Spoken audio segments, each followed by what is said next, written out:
السلام عليكم، اهلا وسهلا بكم اعزوا الفلاوان. مرحبا يسون، نرحب بكم في فيديو جديد ولقاء جديد ووصفه جديده. نتمنى ان شاء الله تكونوا كامل بخير. وصفتنا لنهار اليوم هي معشوقة الجماهير، حلوة الطابع اللي نحبوها كامل صغار وكبار في العيد وغير العيد، وخاصة في العيد الأضحى نحبوا حاجة سهلة خفيفة وبنينة في نفس الوقت. إذا نقترحها عليكم إن شاء الله تنال رضاكم. ندوزو مع بعض نشوفوا المقادير وطريقة التحضير. بسم الله على بركة الله والصلاة والسلام على رسول الله.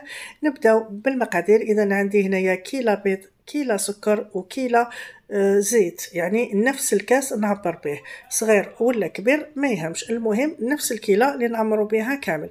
اذا هنا اليوم راح نبدا بالسكر اللي راح نعطروا بقشور الليمون. انا عندي حبه ليمون كنت سكرفشتها. اذا هذيك الكيلو تاع السكر نزيدها فوق القشور تاع الليمون ونخدمهم مليح مليح حتى وين نخرج كامل هذيك النكهه تاع الليمون ولا قشور الليمون في السكر. اذا هكذا نخدمو مليح مليح بلا ما غيز ولا بيدي، ونضغط عليه هكذا حتى وين نشوفوه تلون وتندى. اذا هذه تدبيره انا عجبتني جربتها قلت نتقاسمها معكم. عجبتكم ديروها، ما عجبتكمش تقدروا تخدموا بالطريقه الكلاسيكيه. اذا هكذا خلاص نخلي هذا السكر بجيه وندوزو نخدموا الحلوه تاعنا. هنا في سلطتي حطيت كما كتشوفوا كيلو تاع البيض بحرارة المطبخ. هنا الكاس السعة تاعو 220 مليلتر. نزيد عليه كاس تاع السكر، نفس الكاس عبرت به الزيت والسكر. فوالا دوك هذاك السكر اللي كنا عطرناه بقشور الليمون، ملعقه صغيره تاع لافاني وقرصه تاع الملح، هكذا تعدل لنا الذوق. دوك هكذا نخدم هذا الخليط بالباتور، يعني عادي طريقه عاديه كيما مالفين نخدمو. هنا نخدمو مليح مليح حتى وين كيما كتشوفوا يبيض ويضاعف الحجم ديالو، والسكر هذاك يذوب ضروري يولي هكذا الخليط تاعنا ابيض.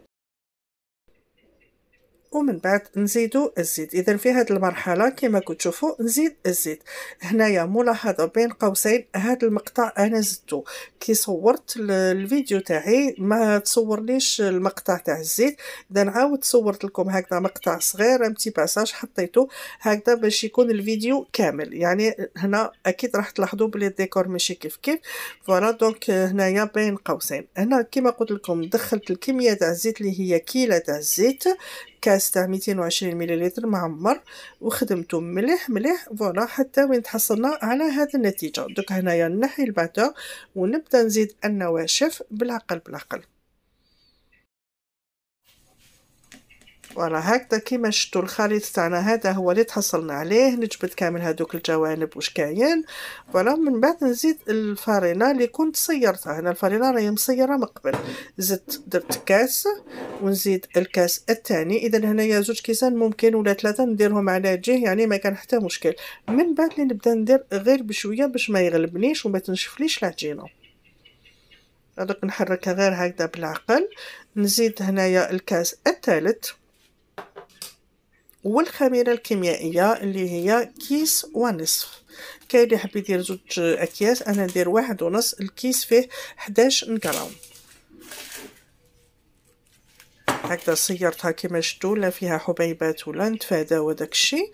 فوالا دوك هكذا نحرك العجينه ديالي ونوجد الكاس الرابع.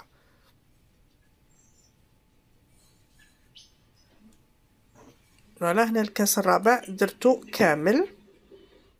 هنا نكمل غير بيدي. هي صح العجينه هنا راهي تبان طريه، ولكن هي قد ما تكون طريه قد ما تعطينا نتيجه مليحه. بصح ما لازمش تكون طريه بزاف، كي نطبعوا الا كانت طريه بزاف ونطبعوا نحطوهم في الكوشه يحبطوا.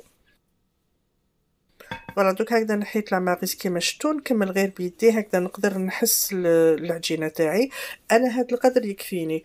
وصراحه على حسب الفارينه ساعات نزيد على 4 كيسان نزيد 2 مغارف تاع الفارينه. هنا ما زدتش على حسب النوعيه تاع الفارينه. فوالا هكذا في كوبات كيما شفتوا لايم كامل هذيك العجينه. هنا دوك نغلفها بالبلاستيك نخليها تريح شويه تشرب ومن بعد نبداو نخدمو.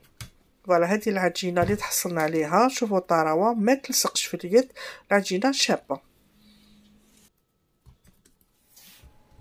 هنا بعد ما ريحت العجينه تاعي خديت كميه منها، يعني غير شويه منها، وجدت سنيوه فيها ورقه ضحيك يعني حطيتها هنايا بتجيه. ومن بعد نبدا نحل العجينه تاعي. هنا ضروري نديروها شويه خشينه، ماشي ضروري، انا نحبها خشينه، ما نحبهاش تجيني رقيقه. فوالا هكذا نقرصها ولا نحلها بالغولو. نوجد الطوابع اللي كنت درتهم في الفارينه، ولا ننفض هذاك الزياده هذيك تاع الفارينه، ونبدا نطبع في الحلوه ديالي. وهذا كما شفتوا استعملت مختلف الاشكال هكذا باش يجي الصحن تاعنا شباب. ولا دوك نحي هذوك الزوائد ما نعجنهمش، نحطهم في كيس بلاستيكي، من بعد نزيد نستعملهم للمره الثانيه. هكذا نحي الحبيبه تاع الحلوه غير بالعقل بلا ما نخسرهم، نحطهم في السنيوه اللي راني وجدتها كيما كنت تشوفوا هكذا بتجيه. نحاول ما نقربهمش مليح لبعضهم، من بعد يخمروا باش ما يلصقوش. دونك نخلي مسافه بيناتهم كيما قلت لكم. مع الزوائد ما نعجنهمش هكذا باش ما توليش العجينه مطاطيه، من بعد كي نحل تولي تنطملي الحبه تاع الحلوه. ولا دوك هكذا نكمل كامل هاد الحبات اللي قعدوا لي، نطيبهم على كوشه تكون مسخنه مسبقا على 180 درجه حوالي 20 دقيقه، كل واحده على حساب الكوشه ديالها. نزيد معاكم عجينه واحده اخرى. هنايا درتها شويه عاليه، انا نحبها هكذا عاليه، وكل واحد كيفاش يحب ياكل. ولو غيرت في الطابع، درت طابع تاع القلب. اذا هكذا نكملها كامل، مازالت لي شويه عجينه في السلادين نكملها، من بعد نشوفوها جاهزه في السنيوه ونكملوا باقي الخطوات. ملاحظه هنا انا كنت درت الوصفه تاع حلوه الطابع، تلقاو الرابط في صندوق الوصف، شرح مفصل للمبتدئات اللي حبت تشوفها. هنا بعد ما كملت التشكيل تاع الحلوه كامل ندهنها بصفر بيضاء. اذا هنا درت صفر بيضاء وشويه تاع القهوه طايبه، ولا شويه تاع الكاكاو، ولا غير شويه تاع الحليب، المهم واش كان متوفر عندكم. انا درت القهوه باش تعطيني هكذا لون شباب، ولا ضربتها شويه بالفرشيطه، من بعد ندهنها هكذا بواسطه هذا البانسو. ولا ندهن كامل الحبات تاع الحلوه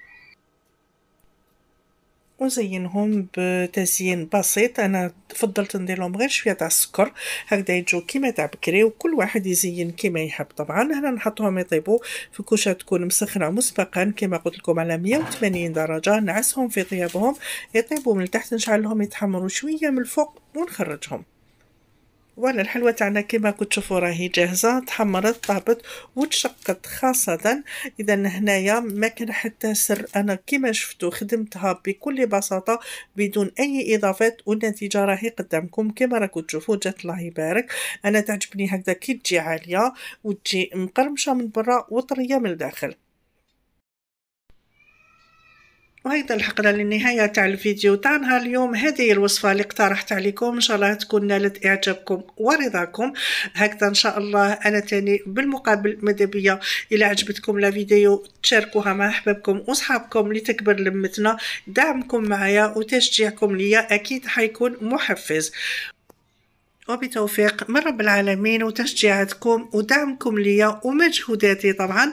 هكذا كل ليلة كامل بالنجاح. واليوم 23 جوان صباح كي كنت ندير في المونتاج تاع هذا الفيديو الحقني الدرع الفضي. صراحة انا ما كنتش نستنى فيه اليوم، قالوا لي 26 يعني نهار اثنين، وفينال بعتوه لليوم. اذا فرحة كبيرة ان شاء الله يا ربي راح نتقاسمها معكم، ندير لكم فيديو خاص بهذه المناسبة.